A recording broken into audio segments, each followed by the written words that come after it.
በጣም ስለ ፍሬም የምነግራችሁ ታሪክ የለኝም። ከፍሬም ጋር አንድ ላይ ነው የምትኖረው? አዎ አንድ ላይ ነው ደውላለት ወጥቷል።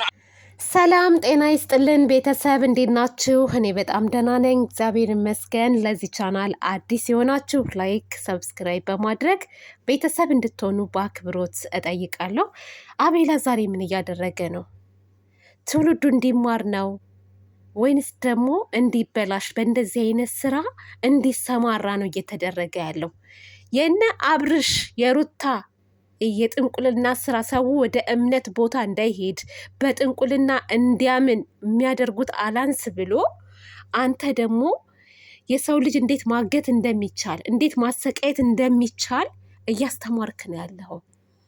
እንግዲህ ኤፍሬምን እስር ያለውን ኤፍሬምን ፈልጎ እንደማግኘት ግን ሌላን አካል ይዘህ የት ነው ያለው? ቤት ወጣ አንተ ታውቃለህ ምናምን እያልክ እያስፈራራክ በማዳበሪያ አፍነክ ሽጉጥ ጭንቅላቱ ላይ ደቅነህ ሚጥሚጣ እያጠንክ ምን አይነት ጉር ነው? እኔ እኮ በጣም የሚገርመኝ ነገር በዚህ ልክ ነው ወይ እናንተ ገንዘብ ያሰከራችሁ? ጥያቄ ተቸግራችኋል እንዴ?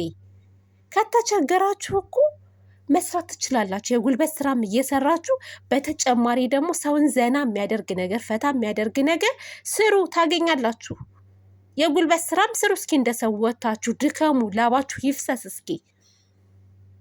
በዩቲዩብ ብቻ አይደለም ብር የሚገኘው። ብር ስታገኝም ደግሞ ሰው የሚማርበት ሰው የሚያዝናና ነገር እያመጣህ እየሰራህ ነው እንጂ ወንጀል እንዴት እንደሚሰራ ማስተማር አይደለም። እሺ የነዛ አላንስ ብሎ ለተመልካች ወይ ክብር የላችሁ እናንተ። እውነት ቤተሰብ አንድ ነገር ልንገራችሁ፣ እውነት ነው የምላችሁ፣ አቤላ ዛሬ የሰራው ሙሉ በሙሉ ድራማ ነው እየተሰራ ያለው 100%። እንዳትጨናነቁ፣ እንዳታስቡ። እነሱ በሚሰሩ ስራ በተለይ ማዳም ቤት ያላችሁ ልጆች በቃ ሩታ እንዴት አብርሽ እንዴት ሆነ፣ አቤላ በዚህ ወጣ ወረደ ቅብር ጥሶ እያላችሁ እንዳትጨናነቁ። ጀስት ፈታ ብላችሁ ተከታተሏቸው እንጂ በተመልካች ላይ እንዴት እንደሚጫወቱ ፌክ ፌክ ፌክ። አቤል ዛሬ የሰራው በቃ እናንተ ተከታታይ ድራማ ነው እየሰራችሁ ያላችሁት፣ ተከታታይ ድራማ፣ ሌላ ምንም ነገር አይደለም። በጣም የሚደብር ነገር። እኔ ቤተሰቦቻችሁ ራሱ እንዴት ነው ዝም ብለው የሚያዋችሁ? ዝም ብለው እንዴት ነው የሚያዋችሁ? ነገ ጠዋት አንዱ ይሄድና ወይ ጓደኛውን ወይ የሆነ ነገሩን ልክ እንዳንተ ጭንቅላቱ ላይ ደቅኖ ሽጉጡን እንትን እያጨሰ በርበሬ እያጨሰ ምናምን ይመጣል ልጁን ሊገለው ማለት ነው። እንደዛ ነው እንግዲህ እያስተማራችሁ ያላችሁት። የዛ የእንትናችሁ የጥንቁልናችሁ አልበቃ ብሎ በጣም ነው እኮ የምትገርሙት። በዛ ላይ ተመልካች እንደዛ እየተጨነቀ እንደዛ እያለቀሰ የእውነት እየመሰላቸው መፍትሄ ወዳለበት ቦታ እንደመውሰድ ግን እናንተ ሰውን እንዴት እንደምታጃጅሉ ሩታ ጋር ስትሄዱ ሩታ አብርሽ ጤነኛ እንዲሆን ሰላም እንዲሆን አትፈልግም። የምትፈልገው በቃ የሆነ እንዴት ነው ዱዳ ሆኖ መናገር አይችል የሆነ በቃ ራሱን ሁሉን ነገር ጥሎ ታማሚ ሆኖ አልጋ ላይ ተኝቶ ማየት ነው የምትፈልገው፣ ከምንም በላይ ማለት ነው። መፍትሄ ወዳለበት ቦታ እኔ ማንኛችሁም ስትወስዱት አላየውም።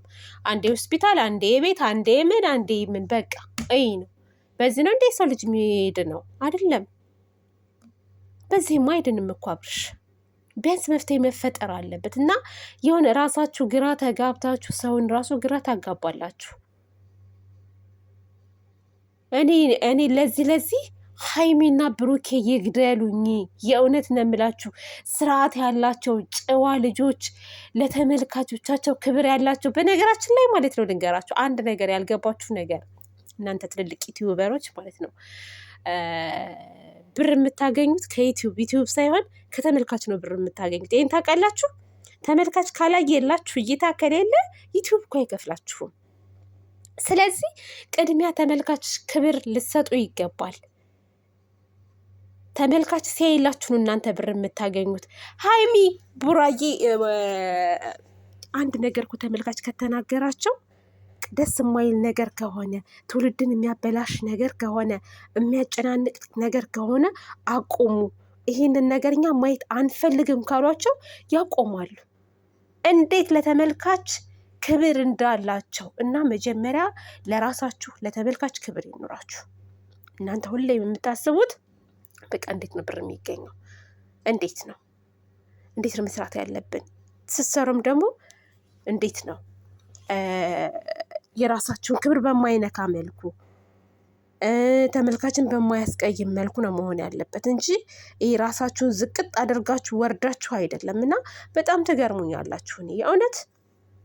እና ደግሞ ለእነሱ አስባችሁ ተጨንቃችሁ ምናምን የምታለቅሱ ልጆች ማለት ነው። እኔ ሁሌም እለፈልፋለሁ፣ ግን ስለማሰሙ አልቅሱ፣ እናንተ አልቅሱ የእውነት።